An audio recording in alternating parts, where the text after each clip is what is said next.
Bark on top ang sigaw ng National University Lady Bulldogs matapos sungkitin ang titulo ng UAAP Season Women's Volleyball Tournament kagabi sa Mall of Asia Arena. Yan ang ulat ni Rafael Bandayrel. Matapos matalo sa finals ng UAAP Women's Volleyball noong nakaraang taon, kinumpleto ng National University Lady Bulldogs ang kanilang revenge season nitong Miyerkules ng gabi. Tinalo ng NU ang top seed University of Santo Tomas Golden Tigresses sa loob ng 4 na sets, 25-23, 23-25, 27-25 at 25-16. Umariba ang opposite hitter na si Alaysa Solomon nang gumawa ng 27 points on 20 attacks. Kaya naman, siya ang naturingan bilang finals most valuable player ng serye.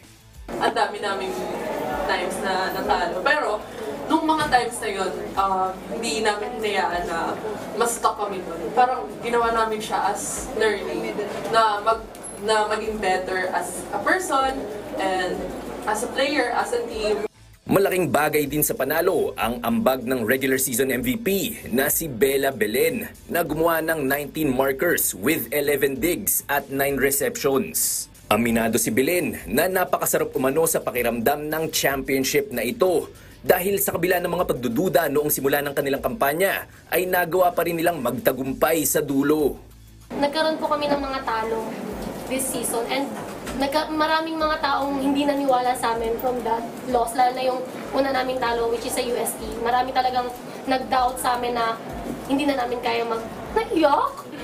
Na hindi na namin kaya mag-finals, ganyan. Pero nakita ko sa team ko na parang, hindi kaya mag-finals? And yun pa rin kami, kaya namin. Parang gano'n na talagang kahit natalo kami, maraming taong nag-doubt, talagang buo pa rin kami na sama-sama kaming lumaban. Para naman kay head coach Norman Miguel, hinding-hindi umano uurungan ng kanyang koponan ang pressure ng pagiging isang title contender sa mga susunod na seasons. Every year, syempre, mag-expect sa'yo ngayon yung tao. So, wala tayong magagawa doon. We just have to embrace that pressure na talagang magtatrabaho palagi, di ba? And improve pa kung ano pa talaga yung mga kulang.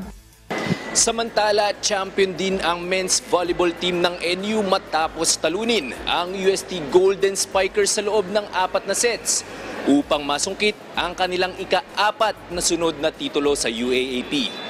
Rafael Bandayrel para sa Pambansang TV sa Bagong Pilipinas.